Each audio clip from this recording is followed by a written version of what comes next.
Salam Sang Lubaters. Berani bertanya, berani ditanya. Jangan kerja kau hanya bertanya terus. Kawan-kawan, kalian tadi sudah saya mulai dengan memutar komentar si Umi Dinie, ya kan? Wanita serigala, gitu ya. Garang dia kawan, bukan garang karena kepintaran, tapi garang karena kebodohan. Saya heran melihat orang-orang ini, kawannya bangga jadi orang tolol tuh. Gimana caranya? Sampai sekarang aku nggak habis pikir kawan. Ya. Pertama dia bilang Abraham adalah Ibrahim. Bapak si Abraham adalah Azar. Bapak Ibrahim adalah Azar. Bapak Abraham adalah Tera. Bapaknya si Azar kita nggak tahu siapa. Bapaknya si Terah kita tahu. Kita tahu yang jelas di dalam di Alkitab. Ya ada nanti Nahor apa segala macam saudara-saudara. Dia aja situ keturunan si Abraham ya. Habis Terah siapa ada. Nah sekarang kita berbandingkan antara Terah dan Azar. Azar ini kita nggak tahu siapa kawan. Hanya dibuat namanya Azar gitu saja, tok titik. Ya. Kita nggak tahu siapa istrinya, siapa anaknya, nggak tahu kita siapa anaknya. Selain Nabi Ibrahim, ya kan? Kan demikian kawan. Kalau di dalam Al-Quran, dalam Bible, Terah itu jelas kawannya. Tunggu saya ambilkannya, biar kita lihat dulu keturunannya. Terah.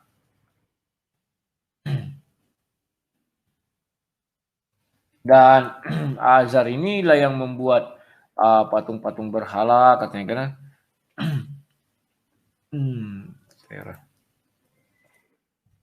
Rekongannya kita lihat dulu. Ini perbandingannya enak. Nah, Kejadian 11 ayat 24 saya share dulu ya. Di situ jelas dikatakan Kejadian berapa ya? Bentar ya.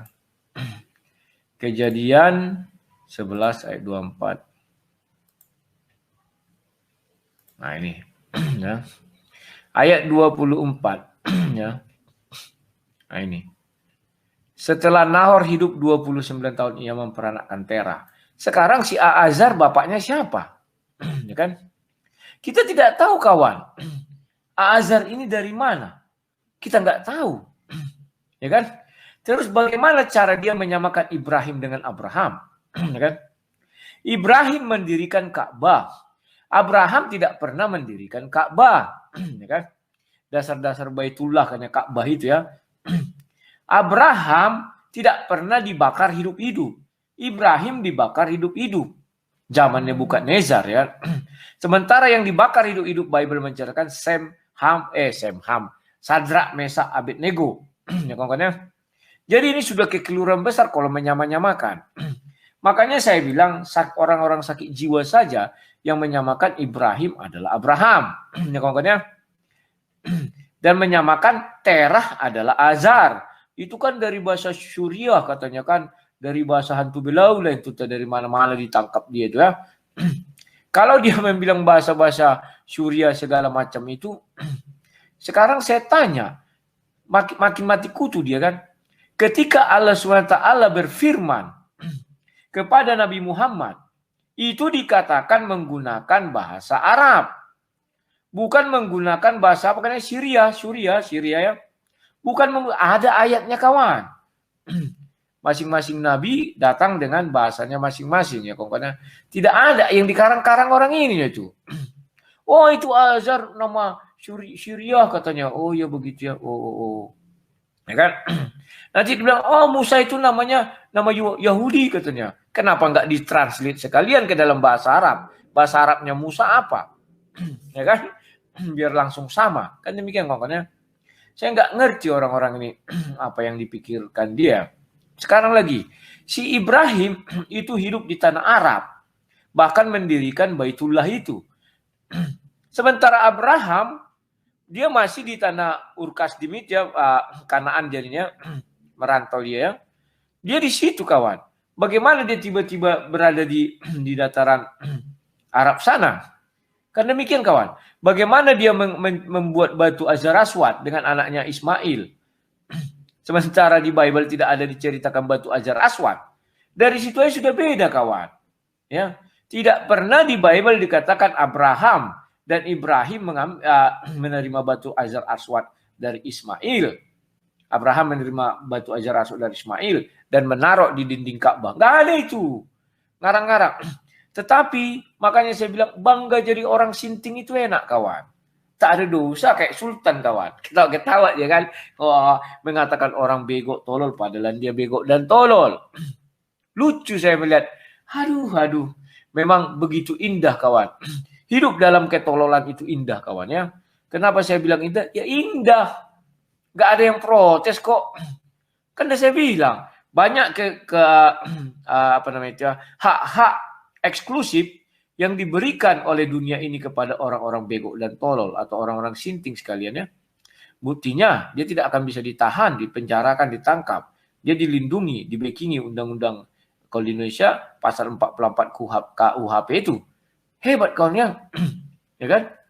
Nah, kalau orang bego jalan-jalan itu santai, kawan, memaki-maki orang dia santai. Itu yang mereka peragakan kan orang bego, orang sinting. Mereka kan seperti orang sinting, maki-maki orang santai, perasaan tidak berdosa, tidak bersalah.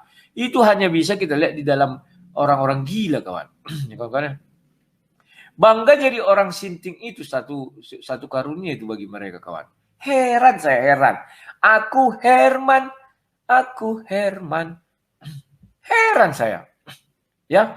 Sekarang pernyataan yang kedua, ya, itu tadi mengenai Ibrahim adalah Abraham. Pernyataan yang kedua mengenai apa satu lagi ya? Tunggu, kita balikkan dulu, kawan. Aku lupa jadi lupa aku, kawan, ntar ya. Biar kalian lihat dulu. Enak jadi orang tolol itu, kawan. Bisa menolong-nolongkan orang, bisa membegok-begokkan orang tanpa dia dicemeh jadi orang bego sendiri. Al-Quran itu ada tentang mengikuti milah Ibrahim tentang khitan ini. Padahal Umi sudah mengatakan. Ya, dia berkata bahwa sunat itu adalah milah Ibrahim. Maka saya bertanya kepada dia, jikalau sunat milah Ibrahim, mana ayatnya? Kan demikian, kawan. Yang dikasihnya ayat yang mengatakan bahwa ikutlah milah Ibrahim. Kan kita nggak tahu apa milah Ibrahim ini. Salah satunya sunat, ayatnya mana? Kan gitu, kawannya.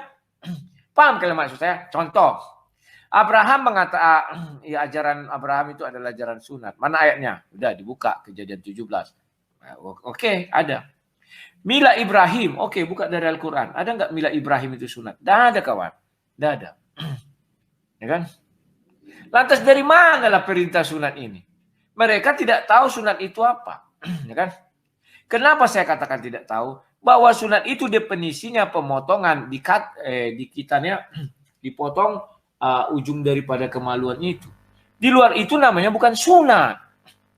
Ada orang kata dia, kata-kata orang yang sudah lahir disunat. Mana ada, artinya bukan sunat.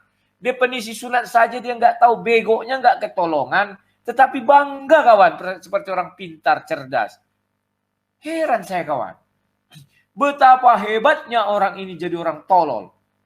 Betapa bangganya mereka jadi orang tolol. Heran saya, gimana caranya itu? Saya nggak tahu, kawan. Oke, saya bukakan sekalian ayatnya.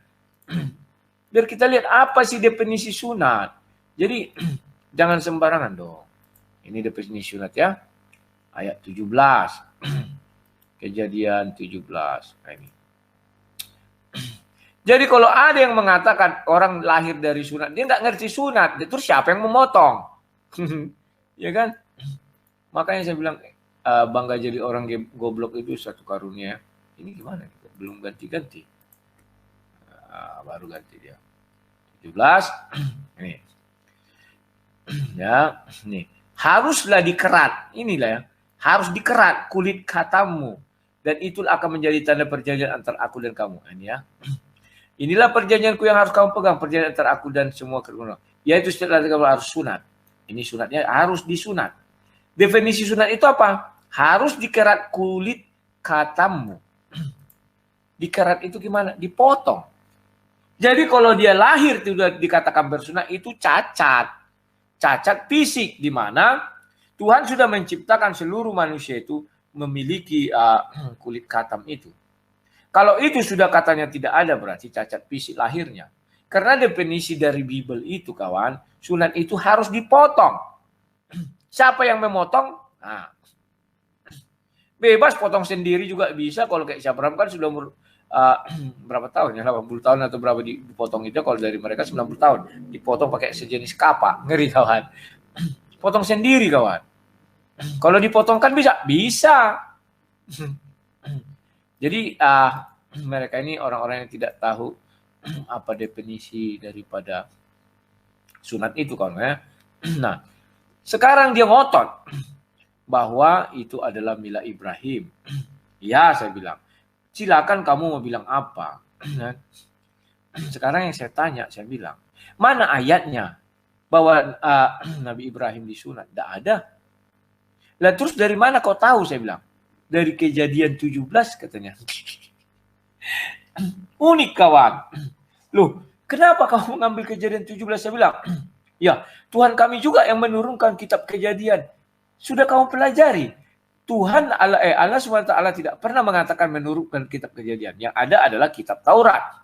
Apakah kitab Taurat yang diturunkan Allah SWT kepada Nabi Musa itu berupa Kejadian, Keluaran, Bilangan, Ulangan, Imamat? Apakah demikian? Kita kan tidak tahu. Oh, ya itulah itu. Gak bisa kau ngambil-ngambil kitab orang, geng. Ya, lucu. Sudah diambil-ambil, nanti dibilang dirubah-rubah. Gak fair. Kalau kau ngambil kitab orangnya, sudah kau beriman aja.